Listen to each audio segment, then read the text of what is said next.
right, you guys, my name is Morgan, and I am with Nuvo Trade Company, and this is a really pretty cool car. It is a 1986 Jeep Grand Wagoneer with 49,860 odd miles. Now, I picked this car up out of Seattle, Washington, after going down and looking at it, and I've owned several of these cars. I've looked at a lot of them, and when I opened the engine bay and when I crawled around it, I found out that this is just an impeccable example of a Jeep Grand Wagoneer from the 1980s. Now, digging further into it, I noticed that the car was a state-owned vehicle out of Southern California, or out of California in general, and it was owned by the Department of Consumer Affairs. Now, when calling the Department of Consumer Affairs and giving them the VIN, I got a hold of somebody in the vehicle, the automotive bureau department, and they told me that this vehicle was purchased specifically for the task of catching mechanics, smog people, people in the automotive industry, defrauding people in the local community.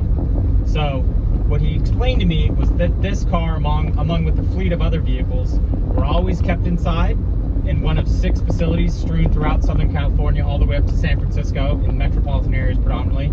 And if a consumer would call with a problem from a specific mechanic and they got enough of those complaints, they would take a car like this Jeep, have it go, have a volunteer, typically they would take an elderly person, volunteers, would take the car close to the mechanic, call them with a specific problem or have the car towed in, and see what the mechanic gives these elderly people as a quote, as a fix, and see if they were dishonest or not, and the vehicles themselves or the complaints they were getting were valid.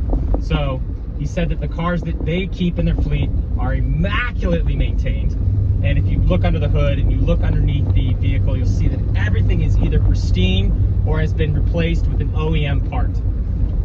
So this car has never been outside. It has been owned by the state of California Federal Bureau for its entirety of its life, and now we are offering it with, we are offering it just over 49,864 miles. I did put on brand new tires. The car has been serviced, the fluids have been changed, everything works, and I'm going to give you guys a quick little drive video after the synopsis and the breakdown of the history of the vehicle itself. So right now we're going downhill. I let the car warm up for a couple of minutes. Obviously it's carbureted, so it does take a little time to warm up. I'm up here in Bellingham, Washington, so it's probably about 40 degrees out, so it may not like us a huge amount, but the car, for the most part, is just phenomenal.